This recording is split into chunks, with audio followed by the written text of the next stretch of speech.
you know, performance measures are actually not what the system should be exercised by. Actually, you know, we shouldn't be putting all that energy into those things. You know, I've had 2 years grace actually of no performance measures, I think, which is quite handy possibly. And I've said to my staff and to governors, you know, we are not worrying about that. Yes, I of course internally am worrying about it, but no, I'm ordering nobody else to worry about it. What I am exercised by as a school leader now is the right question. So progress 8 is the wrong question. Yeah. The right question is, my students who are taking geography GCSE in a normal year, would be taking that, or A level or whatever, how well are they doing? And the way to answer that question is to say, well, how well have all students done in geography, actually? And one of the problems with performance measures is you sort of mix everything up and you disguise details by blending all the subjects together. What you actually need to do, what I need to do, is to see how our students have done in geography compared to all the students who've done in geography. And historically, that's been very difficult to get to, actually. DFE publish that sort of subject level information in January, you know, the January after, you know, the previous summer, which is so late. I mean, they do it then because they're sort of they've done all performance table stuff, and they're waiting to know what they then have to go on and do. So they do useful things at that point.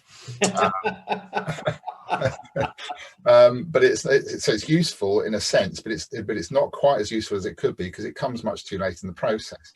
But again, with a bit of ingenuity and the help of a provider, the DFE does send to schools in the end of September, is it October sometime, the data checking files.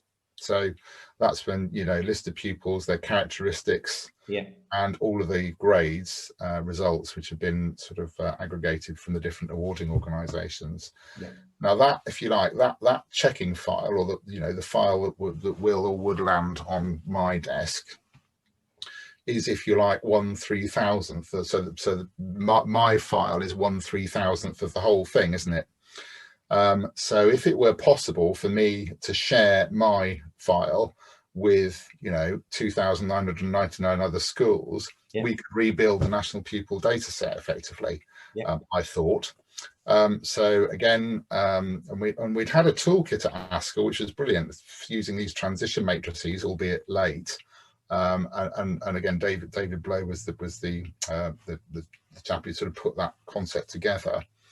But what if you could find that performance much earlier in the term, you know, in the autumn term, you could then do things about it. In January, you're well on the way to next year's results, aren't you? So it's sort of too late, really. So we work with SMID. We come across SMID, great company again.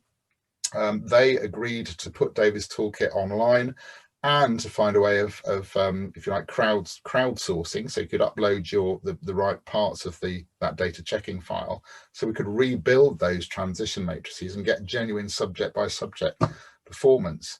So there's another great example of the system doing that. And so we put that out at ASCL, and if you like, that was ASCL taking the initiative, if you like, on a data exercise from its own toolkit.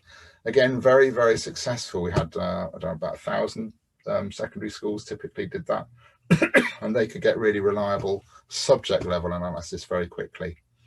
So that's reasonably ambitious as well to start that off, really. Well, well, hats off to Steve House at SMID, who agreed to do it, and we agreed to do it for free as well. I mean, you know, he's getting a bit of product placement here, and certainly did with ASCL, but an amazing chap, and you know, really driven by wanting schools to use their data correctly. And as I say, the correct thing is how they've done in geography, or how they've done in English literature, not how they've done in EBAC, not how they've done in Progress 8. That's what you need to get to as a school leader and a teacher. Yeah. And so that was the only way to do it fast enough, really. I mean, I know some of the providers, FFT, for example, come out with that at some point when they've got hold of the national data. But even then, that's several weeks later, and you needed that in the first half of the term, really, to have that proper conversation. So that was a second proof of concept, if you like. So that was sort of Askell at the helm of changing how leaders worked with each other. And is that still continuing? So Smudge still? Yeah, it is. Yeah, they do. They well, I hope it is. I mean, you know, I really hope Askell and SMID work together to do that. And indeed, I think you know, Ian Borkham's speech the other day suggested it would be a good idea for schools to use those systems, the CISRA, System 4 Matrix, and so on, in the process they're going through at the moment. So you know, when for the teacher assessed grade process. So those were two. I mean, I was proud of those, and I was proud of school leaders for sort of stepping up to say, all right, we'll share the data, and obviously the EdTech providers played a blinder supporting it. But both of those were, in a sense, missing the point. Although, you know, the second example was better school leadership wise than the first one, but it was still talking about history. You know, that they were talking about grades that children had got in the past, so you couldn't do anything about it, if you like. The holy grail for me was, can you find a way to get schools to work together, basically at MIS level, so that for students you've actually got in front of you, you know, are there things that you could learn by virtue of collaborating with live MIS data, if you like? Yeah. By sort of benchmarking, data visualization, possibly machine learning, AI, or whatever, that you can't learn for a variety of reasons if you're sort of just sitting on your own MIS data. So either because you haven't got the sort of the capacity, you know, the hours, or the, you know, the tools or whatever. So knowledge. Yeah, exactly, or time. And so we set up a sort of a pilot group, another provider, Ask Eddie, who'd done a little bit of work in this area, to ask ourselves the question: are there ways that if we do the collaboration again, but this time with live data, and that means extracting MIS data, putting it in the cloud, using, you know, BI and those sorts of tools on it, are there things that we could find out? We didn't know what we could find out, but it had never been done, I don't think. But it's the sort of the next step, isn't it, from the two examples I've shared with you. So we looked at attendance, and we worked with groups of schools in 4 of the local authorities up in the northwest that I knew, and sort of went to and asked the favour, you know, would you sort of take part in this? And we did that, and we tested it out, and I can vividly remember, this is one of the most memorable moments in my career, actually, when we sort of sat down as a group of heads, and I'm really grateful that it was the heads of the schools who came out to do it. And I really know how precious their time is, I can tell you. I always knew that, but now I know sort of firsthand.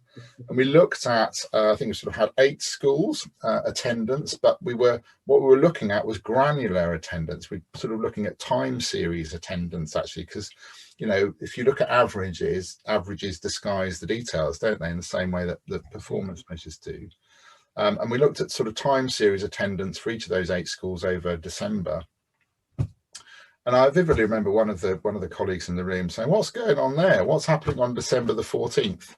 So also peering up, and I think 6 of the 8 schools had exactly the same phenomenon on December the 14th, all on the same day. 2 of them didn't, I think, if I remember, where they all had a pronounced dip in attendance, and that dip was there both with disadvantaged pupils and also non-disadvantaged pupils. It was applying to both groups. So what was going on there, we thought, or what we asked. So as we're up in the frozen north, you know, perhaps it's a snow day, is it? Did we have to close? So no, it wasn't that. And then after Googling what happened on the December 14th, it proves to be Christmas jumper day, doesn't it? So we have in front of us demonstrable evidence that Christmas jumper day, you know, is a bad thing. It sort of detracts from what you're trying to do with school attendance. It is a, you know, it's a fun day, we think, from our point of view of, you know, people leading the schools. But actually, school after school found that Christmas jumper day actually had a negative effect on attendance. And you don't. I mean, they weren't, as far as I know, none of the heads in the room was a sort of a data scientist. Really, it was just, as plain as the nose on your face, looking up at the data. So we hadn't even got as far as machine learning or, AI, or whatever the thing is here. Yeah. It was just putting the data up there and being able to compare it in the right format.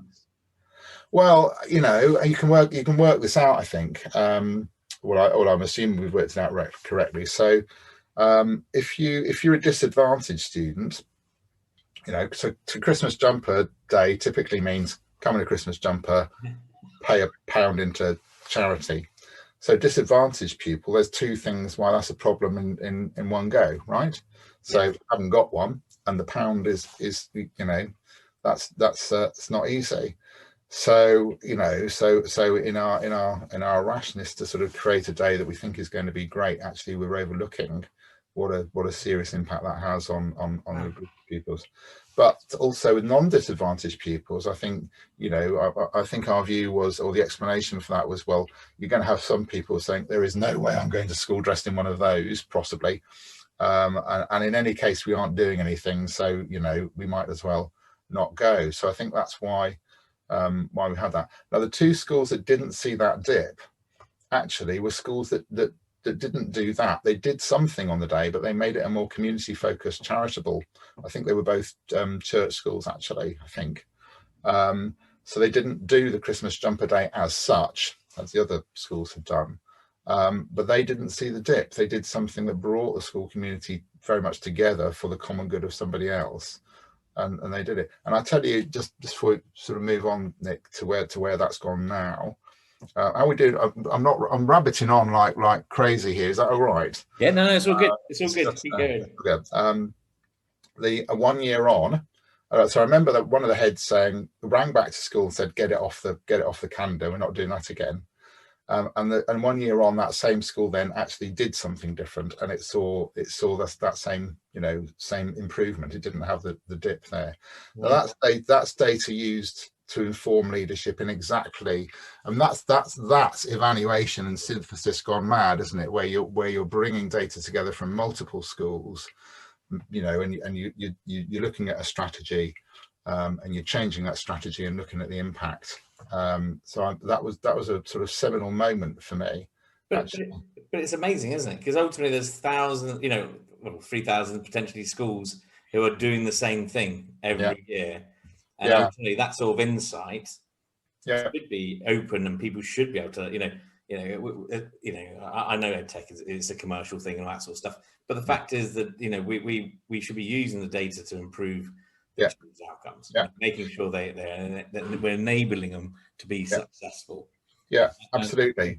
And you could say, well, it's just one day, and really, but actually, if you've ever tried improving attendance, as I have, which is one of my jobs when I was a deputy, there isn't sort of one thing you can do to improve attendance. Actually, it means you have to do lots and lots of things, and then you're into sort of marginal gain way of thinking, the rowing and cycling team sort of thing, about looking at tiny bits of improvement.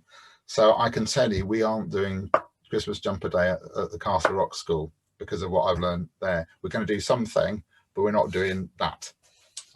So also, you're talking about one example as well. There must be, giving yourselves as much time and collaborating more.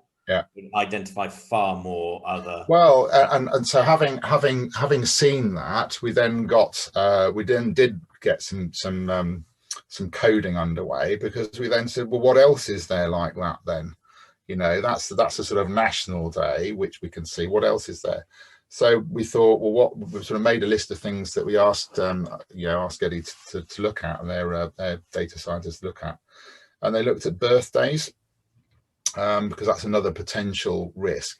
Now, actually, I don't know. I might be being singly unfair to any MIS provider, but actually interrogating attendance by birthday, I would have thought is quite a difficult thing. I would have made you sweat probably a little bit in your past if Phil had asked you to do that. But they did. So they wrote some code to sort of trawl through the data, And yes, it does have an effect. In fact, there's a school in one of the local authorities that we were looking at that didn't know that this was an issue, but the probability, because you calculate probabilities of attendance through this stuff, had a massive difference on the day of children's birthdays and the day before and the day after, actually.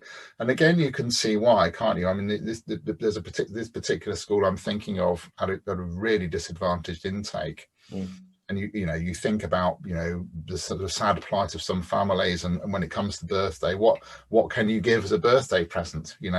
Well, you have a day off school, I suppose. You can easily see why, can't you?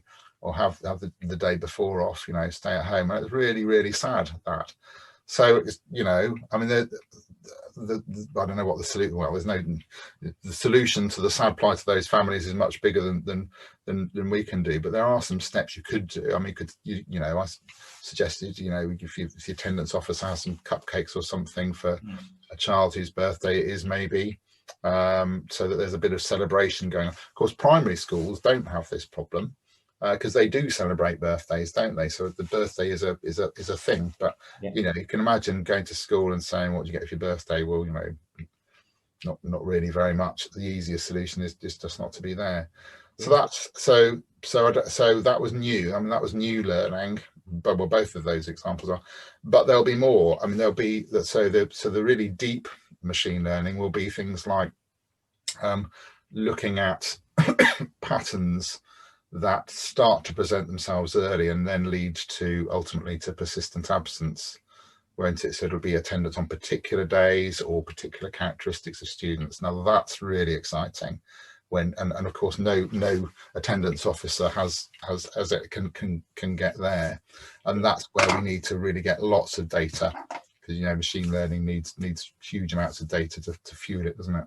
I suppose what this comes back to in the end, apart from some of these more national things like the Christmas jumper day sort of thing, but actually you're getting down to the individualized learning, because you're basically moving away from these sort of, like you say, moving away from progress or how well you've done on baccalaureate as such.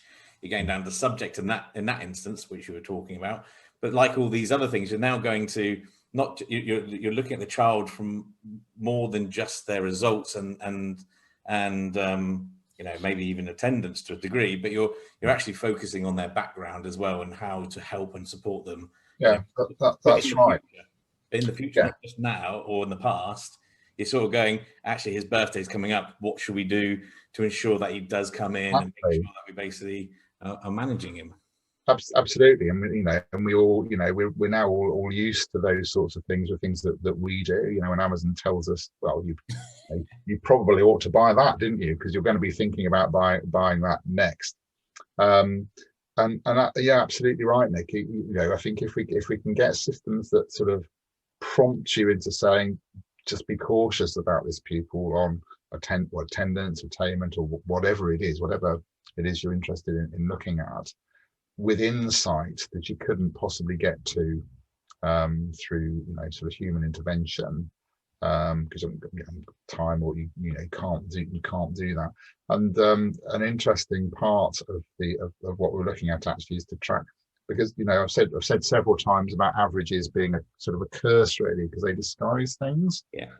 Actually, what you want is to be able to look at the granular data there, and you want to be able to look, as far as secondaries are concerned, even at the granular, the herringbone pattern from primary schools, don't you? And that is, I think, possible in the sort of system we're looking at. The size of the data, the sheer volume of data isn't a thing, is it? And the speed of analysis is now not a thing. But potentially then linking, the primary school attendance into that sort of approach, because I'm pretty sure most of the bad attendance sort of is spawned or sort of incubated, at least in primary schools, if it's an issue with parents or the family, or whatever it is, or a particular day, they have to care for a younger child or something like that. Potentially you can track it there. So yeah, absolutely. And it's the alert and the ability to intercept before it goes wrong, which is potentially I think very exciting. I mean, it's scary as well, isn't it? I mean, there are all sorts of other ramifications of all this. Yes, I know that, but I think that's where there's nothing. And what I've just described, I mean, we weren't using anything, new to solve that Christmas jumper problem. There's MIS data, there's WAND, there's Microsoft BI, there's some clever people, there's ever. All of these things are just there, and they have been for some time. But putting them together in the right way to draw those sorts of conclusions together. And we have to trust you guys, the educationists, to basically make the decisions at the end. I think giving tools to say, here's a whole load of things that might be happening because this is what the trend says, based on this persistent data from primary to secondary. Here's potentially what this his child potentially might come into school on their birthday, but then it's down to the school and the professionals then to go, right, actually this is how we're going to manage. Yeah, and this I think speaks of a more important thing. So if you've got colleagues in EdTech, mainly being the people looking at this, I would say that the learning point is that what we were doing there on that open data approach was very much a school-led thing. We weren't driven by a Nick Finnemore or whatever or equivalent. Well, that would have been lovely, obviously. But we didn't have a product lead. It was a school leadership issues lead that was driving that whole process, actually. So you're absolutely right. So there's more to this story, but I've whittled on already. But I mean, it's not a conclusion. It's the end of what I've learned, I suppose, from the policy thing. And of course, we've been through still going through COVID